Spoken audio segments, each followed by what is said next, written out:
Welcome to Bogota, Colombia. Here we are at Plaza de Bolivar. I'm Desiree. And I'm Steve.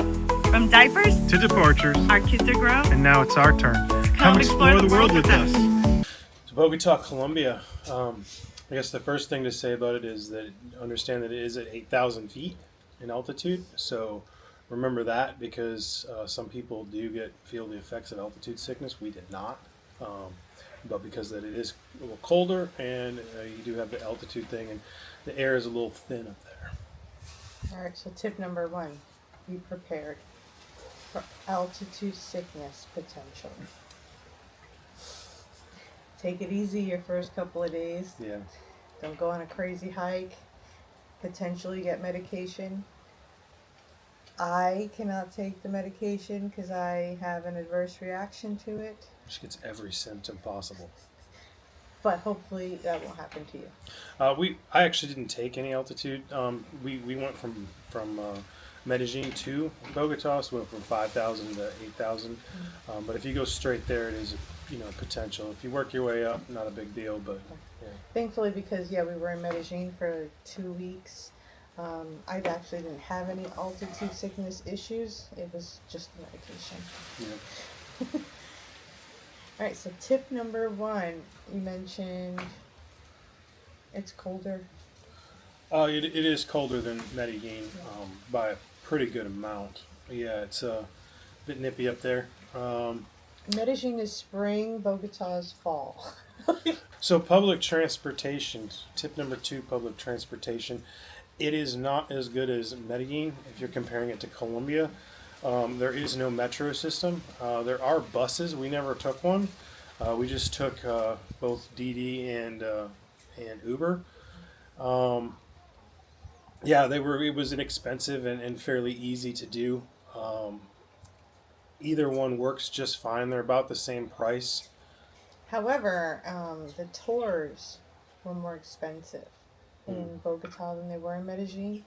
We found really good deals in Medellin, so when we started to look at some of the day trips, we decided it would probably be better to rent a car. Yep, and that's what we did. And I mean, driving there is very similar to. I mean, it's like if you've ever driven in Asia. I mean, it's a little less than that, but it's definitely more than America, and way more dynamic. That's how I would like to explain it. The rules are kind of guidelines there, and but it's not quite as aggressive as say India or Philippines or Thailand, Vietnam. Yeah. Some of the roads were a little less paved, but there's some areas in the States that are just as bad, so not too bad. Yeah. So some of the day trips that we did go on. Yeah, we did. We went to a cathedral. I forget the name of it. Do you remember the name? Cathedral de Sal de Zipaquira. I probably didn't say that right, but that's the best I can do. It's super cool. It's like completely underground. You're in this massive cave, and they've converted it into a cathedral. And as you walk through it, there's all these different places where you can kneel and pray. But then there's also all these carvings and statues with really good lighting, and you're able to see, just crazy stuff. It was a really cool experience being down there. We spent like the whole day. Yeah, whole day in that one. 4 hours, no problem. Just Yeah. having fun exploring and. Bring your walking shoes because you're gonna get what would we get 20,000 steps on that in the cathedral. It was like 20,000 steps and it's up and down. So. And a tip. We paid for the full package one because there was tiers of what you could see. I don't think you need to pay for the most expensive one. No. We never even got to do the mining tour because they closed it down. It was just closed. And we went to go do the little mine thing. So we never got to do that. And we didn't take the bus back because the line was, no joke, it was like a mile long underground to take the bus. So we just decided to walk back up all the way. And it didn't take nearly as long as we thought it would. Because going down, you stop and you look at all these different things. And you're looking at your time, you're walking, you're like, man, this is going to take forever. But there's actually like shortcuts that you see along the way that you can take to get out. So if you do see a long line for the bus, which is included in some of the tours, which wasn't ours, no reason to wait because a lot of those people were waiting for hours. We just left, And it was supposed to be like a city bus tour. I'm not really sure what it entailed, but honestly, you could see the cave for the cheapest package, get all the big, monuments and sites, and skip the rest unless you really want to do the mining or the bus. Hmm. But again, they might be closed. Yeah. Another trip we took was Tiquindama Falls. So that is a waterfall that comes off of the Bogota River, which is one of the most polluted rivers in the world. And when you're there, while beautiful to look at, and we drove up to it, so as we were driving, we saw the river leading to it, and the whole river is foam. And then it's just nasty foam. And then when you get to the waterfall, there's this mist coming up, and you can smell like the industrial waste. The It's not chemical just smelling. industrial. Yeah, 80% of Bogota's raw sewage gets put in that river. We just recently found that out. Yeah. So don't do what we did. Don't go there and see the waterfall and say, "Hey, you know what? They've got empanadas here. Let's go ahead and eat that," because there's mist coming from it. So you got misty shit all over your food. It's awesome. We didn't get Beautiful sick. waterfall, and if they cleaned it up, it would be a really Yeah. nice spot to just relax. But knowing that, Yeah, fun fact: the museum that sits there now used to be a hotel, but they had to close it down because they weren't getting any visitors because of the rancid smell.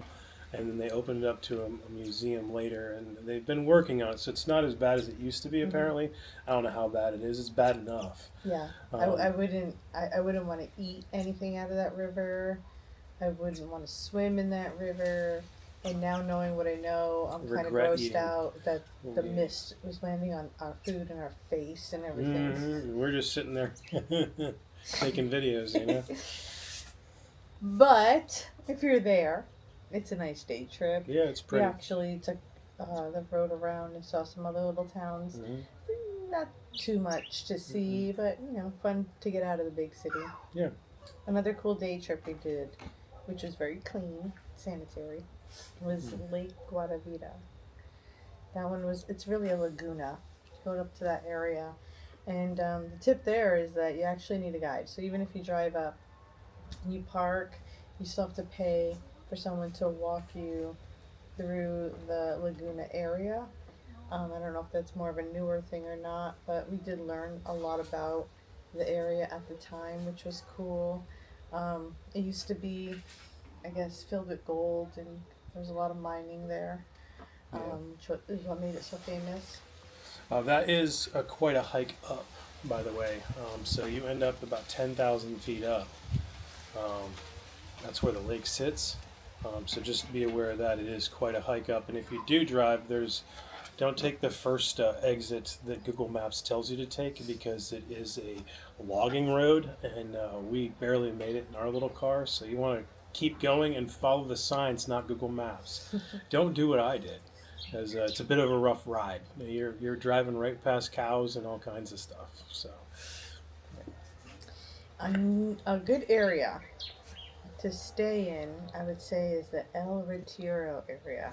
super good food, and there's like nice big malls and stuff. Yeah, the Andino Mall was there, which we were able to get a few things we needed. I think we just kind of kept finding ourselves there because of the food. Yeah, the food. There's this one Italian restaurant there. It's called Primi. Oh my god, that's like legit Italian food. I wish we had stayed in that area. We were a little bit out in the, I guess in the no man's land there. Yeah, we so- kind of positioned ourselves kind of in the middle of the things that we wanted to see, so it'd be easier to get to all of it. But where we ended up gravitating towards was El Retiro. So yeah, we spent most of our time there. While you're in the city, Montserrat. Yeah, it's a really cool cathedral up on the mountain, and you take this train up there. It's Yeah. what do you call it? The monorail. Yeah, I think they had two types, right? It was like a monorail I think they had a cable car too. I'm and a not cable sure. car. Yeah. Yeah, we took the monorail up, and The cable car down. yeah, the cable car down. That's yeah, right. Yeah. So yeah, and it's just this big cathedral up there. Now, if you do go there, make sure you go there. Pick a clear day. So if you're hanging out, and it's no reservations. You can just go up there, stand in line, get tickets up, and then the rest of it's free. I mean, you could hike up if you feel like it. Yeah, you can, but that's That's a hike. If you want to get your steps in. Get your steps in for sure. We did not want to. No, we didn't do that. Yeah, take the train up, and if it's a nice, beautiful day out, and you're like, you know what, let's go see the city from above. That's the spot to do it. Beautiful. And I also had a bunch of souvenir stalls. They weren't too pushy there either, so you can get a couple of things. They had a bunch of food stalls up there as well. Mm-hmm. So it was a nice little walk around up there. Beautiful views. We went on a clear day, so we got some nice pictures of the city. Mm-hmm. Another area is, well, just like in Medellin, there's the La Candelaria area, which is the historic district. And just like there, you want to visit that area during the daytime because it becomes a little unsafe in the evening. But over there they have Plaza de Bolivar, which was huge. Yeah, it was pretty too. Yeah. They have another area not too far called Rosetta Chorro de Olvido. Probably butchering it. But it was like a really cute little artsy plaza where a lot of people were selling handcrafted items and beautiful street art. It was a really nice area to walk around. Also, the Gold Museum. Gold Museum, yeah, it was pretty cool. You pay, what was it, $46 to get For both into? of us. Yeah, 46 for both of us. And I mean, it's just that would be like something for a rainy day kind of a deal, and just go there and look at all the different gold archaeological stuff, because it's from the olden days, back in the Indian days. So it's pretty cool. Definitely worth a visit. Yeah, the whole area was lively, had a lot to see, a lot of souvenir shops and stuff. Yep. And one thing to add, so if you are concerned about altitude sickness and you're not going to be able to get pills, or let's say you just don't want to take pharmaceuticals, they sell coca leaves in Colombia. You can take that and you can either chew them, that's what the locals do, or you can put them in tea and drink that, and that actually is it's basically a natural medication for altitude sickness. And we did that both in Bogota, just to try it for me, and then once we got up even higher in Peru, we definitely sampled the coca leaves in tea, and it worked well. We didn't have any problems at all. Yeah. It didn't taste bad. I don't know if it did anything. I wasn't feeling anything to begin with, but they also have candies, caramels. You'll see coca stuff everywhere to Yeah. help. And worst comes to worst, you could always go to one of the very many, pharmacies and get some medication if you need it. Now, if you want to find out which city we preferred more, Medellin or Bogota, stay tuned for the next video. See you then.